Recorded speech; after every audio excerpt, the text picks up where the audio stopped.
গত 15 বছরে যখন মানুষকে আয়নাঘরে রাখা হয়েছিল, গুম করা হয়েছিল, খুন করা হয়েছিল, মুসলমানদের উপরে এখানে বড় একটি ম্যানুফ্যাকচারিং কনসেপ্ট উৎপাদন করা হয়েছিল।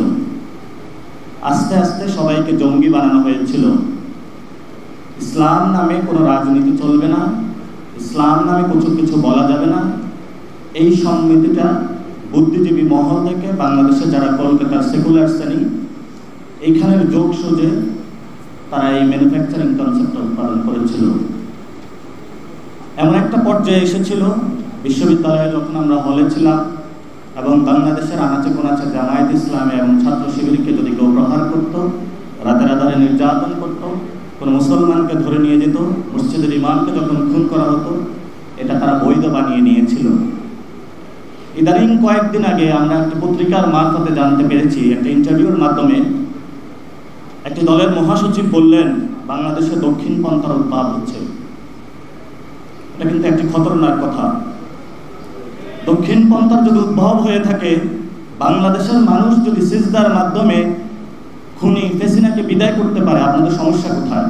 আমরা দেখতে পাচ্ছি একটি দল যখন জঙ্গিবাদের তকমা দিয়ে বাংলাদেশের মানুষকে নির্যাতন চালিয়েছিল, নতুনভাবে আবার কিভাবে দক্ষিণ পন্থা দেখিয়ে, জুজুর ভয় দেখিয়ে আবার মুসলমানদের উপরে নির্যাতন চালাতে পারে, সেই ব্যবস্থা বর্তমানে আমরা দেখতে পাচ্ছি। ভবিষ্যতের পথরেখা তারা তৈরি করছে।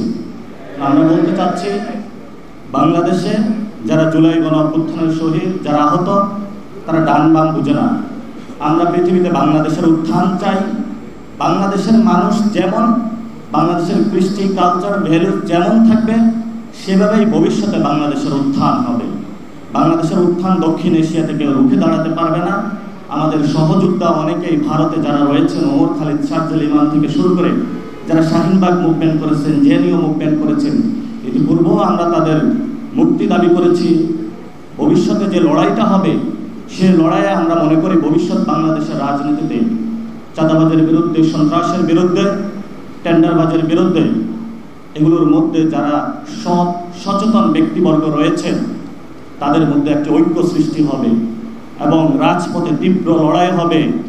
যারা সন্ত্রাস, চাঁদাবাজ, যারা জালেম করবে, যারা জুলুম করবে, জালেম হিসাবে আবির্ভূত হবে, আমরা মুসলিমরা ঐক্যবদ্ধভাবে ইনশাআল্লাহ ভবিষ্যতে বাংলাদেশে একটি ইউনিটি বা ঐক্যের জায়গায় প্রতিষ্ঠা হবে। সবাই ঐক্য খুঁজছেন। ভবিষ্যৎ বাংলাদেশে মুসলিমদের যেভাবে ঐক্য হয়েছিল, আবার ঐক্য প্রতিষ্ঠা হবে। দক্ষিণ এশিয়াতে আপনারা দেখতে পাচ্ছেন, ইমরান খান দুর্নীতির বিরুদ্ধে লড়েছিল, ইমরান খানকে বন্দী করে রেখেছিল এবং এই গণ অভ্যুত্থানে আমরা দেখেছি মিডিয়া পাড়া থেকে কোনো একটা মিছিল নিয়ে আসে নাই, প্রশাসন থেকে একটা মিছিল আসে নাই, রাষ্ট্রযন্ত্র, আমরা এগুলো ভাঙব। আমরা এই পরিস্থিতির মধ্যে দিয়ে যাচ্ছি। আপনারা সে লড়াইয়ে থাকবেন ইনশাআল্লাহ।